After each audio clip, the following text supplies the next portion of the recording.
গুরুজি একজন মানুষকে বশ করার জন্য আমরা আমাদের জীবনের অর্ধেক সময় শেষ করে ফেলাইছি, অনেক টাকা গুরুজি, এটির হিসাবও দিতে পারবো না আমি আপনাদের।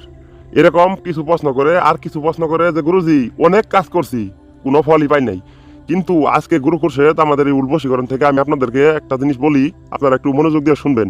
বশীকরণ এই জিনিসটা আসলেও হয়তো সোজা বলা যে বশীকরণ, আর চাইলেই নকশা আয়াত একটারে উল্টা পাল্টা বা সিধা কইরা বশীকরণ করে ফেলাইলাম, কিন্তু না ভিউয়ার্স, আপনার যদি তদবির এটা যদি ঠিক মতন না কোনোভাবেই সম্ভব না। কিন্তু আজকের যে বশীকরণটা, এই বশীকরণটা প্রয়োগ করতে পারবেন তারাই যারা বিবাহ করবেন কোনো একটা নারীকে বা কোনো একটা পুরুষকে।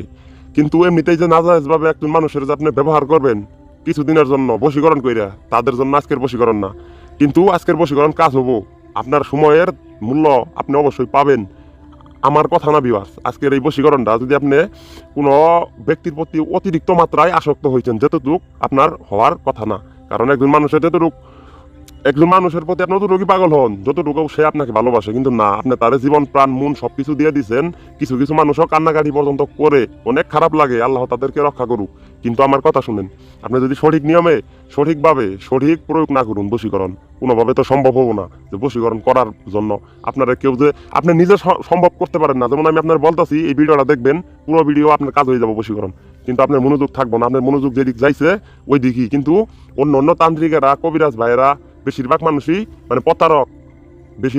প্রতারক, তারা আপনার কাজ করে দিব না।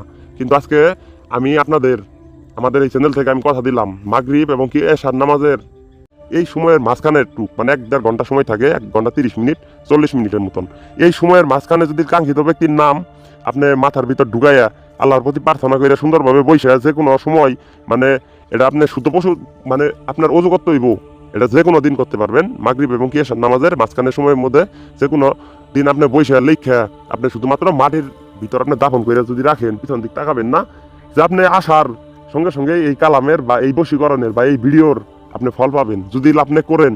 কিন্তু আমি যদি কথা বলতাম, আমি অনেকটি কথা আপনাদেরকে এখন বলতে পারতাম, কিন্তু আমি বললাম না। কারণ আপনারা যে ভিডিও দেখেন কাজ করেন না, এতে আমি 100% শিওর। কারণ কোন ভিডিওটা যে কাজ করবো এটা আপনাদের জানা নাই। কিন্তু যদি সঠিক প্রয়োগ আপনি করতে পারেন, আল্লাহর প্রতি বিশ্বাস রাখে, আপনার কাজ হইতে বাধ্য। আমি গুরু খুরশেদ তান্ত্রিক চ্যালেঞ্জ করলাম এবং কি কিরা করলাম এবং কি প্রমিস দিলাম প্রবাসী ভাই বোন, বিদেশি ভাই বোন, সমস্ত দেশের ভাই বোনদেরকে, এই পুরো পৃথিবীর মানুষের আমি আপনাদের কথা দিলাম যে আল্লাহ আপনার যদি প্রার্থনা করার পরে এই আয়াতগুলা যখন নাজিল হইছে, তখন এগুলার প্রচলন বেশি ছিল। এখন একটু কম মানুষ মিথ্যা কথা বলে হারাম খায়, এই জন্য মানুষের কাজ কম করে। কিন্তু আমি আপনাদের অনুমতি দিলাম ভিডিওটা শেয়ার করে আপনারা কাজ করবেন। সবাই ভালো থাকবেন। আল্লাহ।